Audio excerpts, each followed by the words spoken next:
आयणीमधील देशमुख कुटुंबावरील अन्यायग्रस्त ईडीच्या प्रकरणामुळे खटाव माण मतदारसंघामध्ये वातावरण तापलं आहे। प्रत्येक सामान्य माणसांच्या मनामध्ये याची चीड पसरली आहे।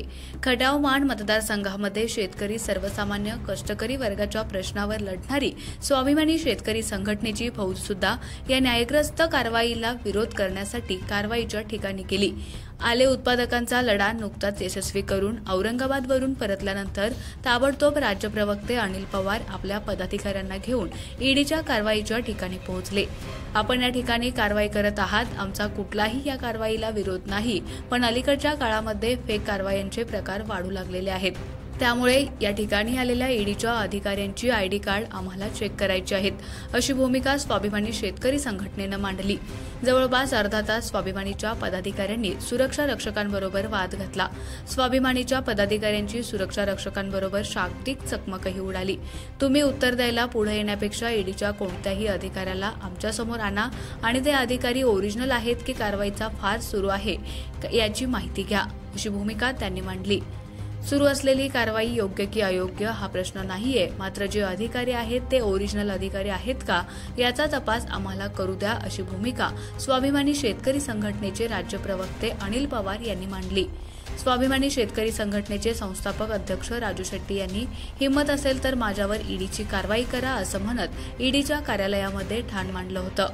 त्याच पावलावर पाऊल ठेवून राज्य प्रवक्ते अनिल पवार यांनी ईडीच्या अधिकाऱ्यांना जाब विचारायचा प्रयत्न केला, मात्र त्यावेळेला ईडीच्या अधिकाऱ्यांनी कुटुंबातीलच एका सदस्याला पुढे पाठवून आम्ही कुठलंही उत्तर द्यायला बांधील नाही अशी भूमिका स्पष्ट केली। त्यानंतर सुरक्षा रक्षकाने हात जोडून इथून जाण्याची विनंती केली। तुमच्या आक्रमक भूमिकेमुळे या ठिकाणी खूपसे लोक जमायला लागले आहेत, आम्हाला शांतपणे आमचं काम करू द्या, अशी भूमिका सुरक्षा रक्षकानं मांडली। आपण ओरिजिनल आहात का याची फक्त आम्हाला तपासणी करू द्या, हा एकच हेका स्वाभिमानीचे पदाधिकारी आणि अनिल पवार मांडत होते। निडरपणे विचारल्या जाणाऱ्या या प्रश्नामुळे सुरक्षा रक्षकांनी हात जोडले। आम्ही टॅक्स रूपाने भरलेल्या पैशातूनच आपला पगार होतो, त्यामुळे या ठिकाणी काय सुरू आहे हा विचारायचा नैतिक अधिकार आम्हाला आहे, अशी भूमिकाही स्वाभिमानी शेतकरी संघटनेचे राज्य प्रवक्ते अनिल पवार यांनी मांडली। खटाव तालुक्यात हा हुतात्म्यांची भूमी आहे।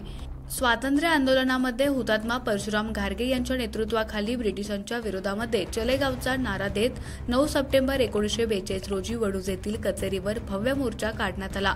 आम्ही त्यांचे पाईक आहोत।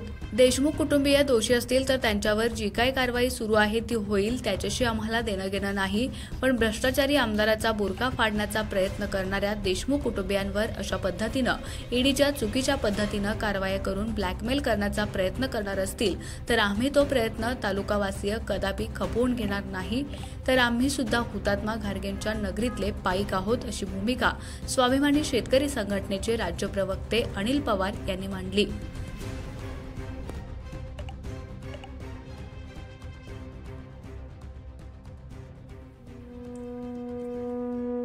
आमच्या खबर गावाकडची या चॅनेलला सबस्क्राइब करा, लाईक करा आणि आमचे व्हिडिओ शेअर करा। धन्यवाद।